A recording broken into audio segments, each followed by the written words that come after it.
Estamos transmitindo ao vivo da Basílica de São Pedro, no Vaticano. Consistório para a criação de novos cardeais. Mentre erano sulla strada per salire a Gerusalemme, Gesù camminava davanti. Iam a caminho subindo para Jerusalém e Jesus seguia à frente deles.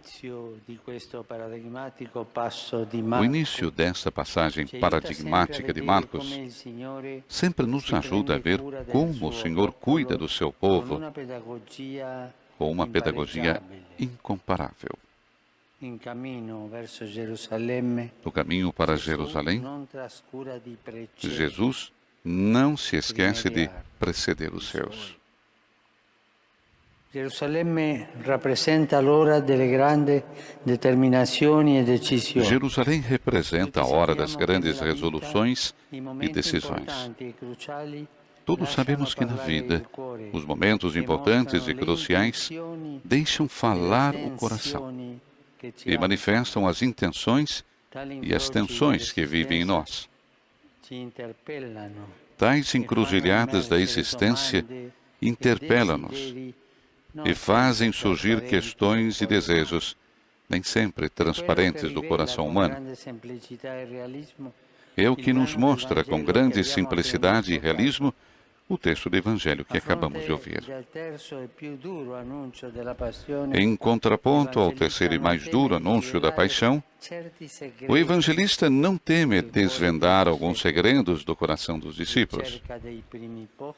Busca dos primeiros lugares, ciúmes, invejas, intrigas, ajustes e acordos. Essa lógica não só desgasta e corrói, a partir de dentro, as relações entre eles, mas ainda os fecha e envolve em discussões inúteis e de pouca importância. Entretanto, Jesus não se detém nisso, mas continua adiante, precede-os e diz-lhes vigorosamente: não deve ser assim entre vós.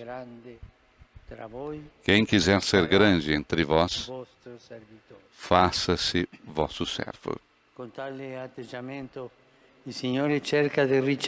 Com esse comportamento, o Senhor procura centrar de novo o olhar e o coração dos seus discípulos, não permitindo que discussões estéreis e autorreferenciais tenham espaço na comunidade.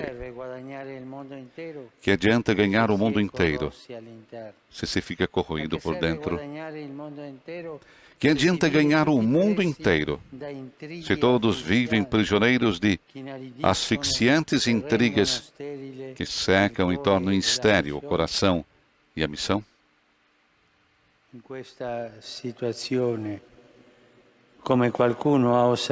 Nessa situação, como alguém observou, poder-se-iam já vislumbrar as intrigas de palácio, mesmo nas cúrias eclesiásticas.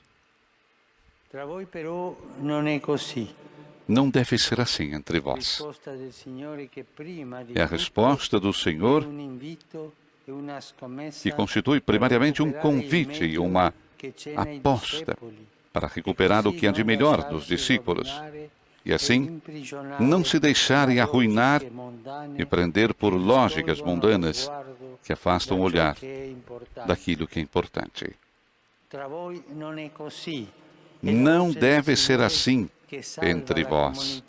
É a voz do Senhor que salva a comunidade de se fixar demasiado em si mesma, em vez de dirigir o olhar, os recursos, as expectativas e o coração para o que conta, a missão.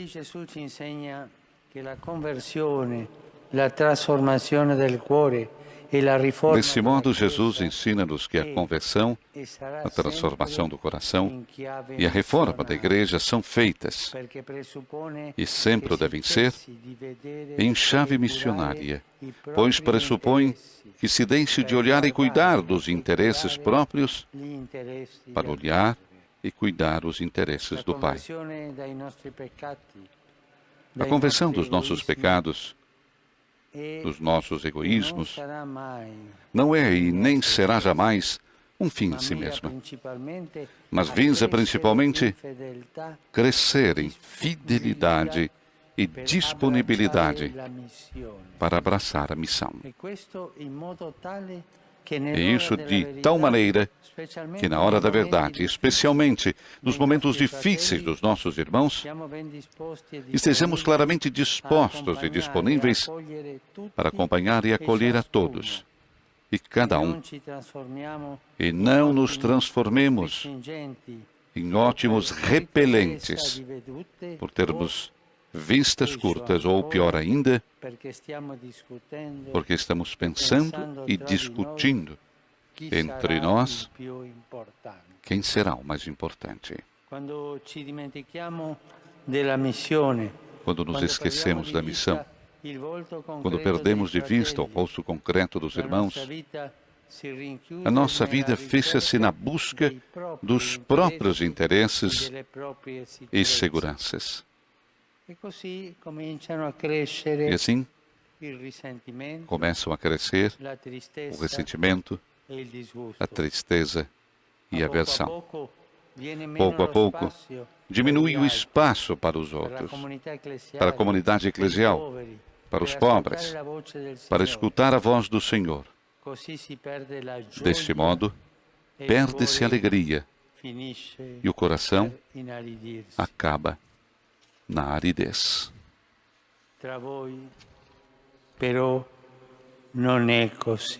Não deve ser assim entre vós, diz o Senhor. E quem quiser ser o primeiro entre vós, faça-se o servo de todos.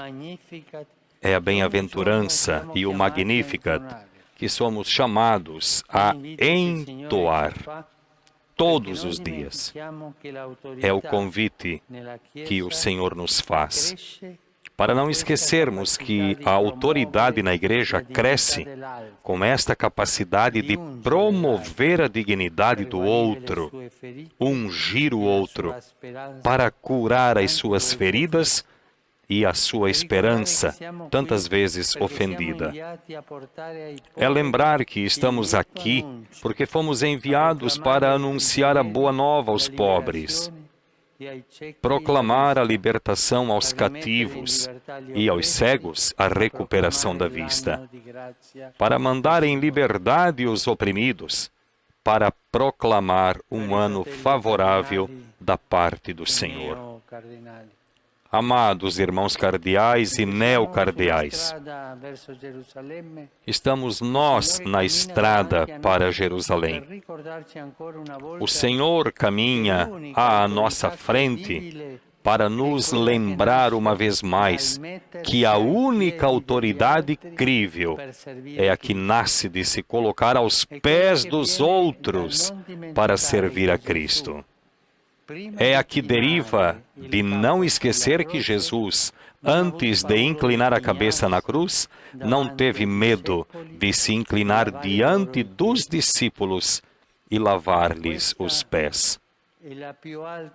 Esta é a mais alta condecoração que podemos obter, a maior promoção que nos pode ser dada: servir Cristo no povo fiel de Deus, no faminto, no esquecido, no abandonado, no recluso, no doente, no tóxico dependente, em pessoas concretas com as suas histórias e esperanças, com os seus anseios e decepções, com os seus sofrimentos e feridas. Só assim a autoridade do pastor terá o sabor do Evangelho e não será como um bronze que soa ou um símbolo que retine.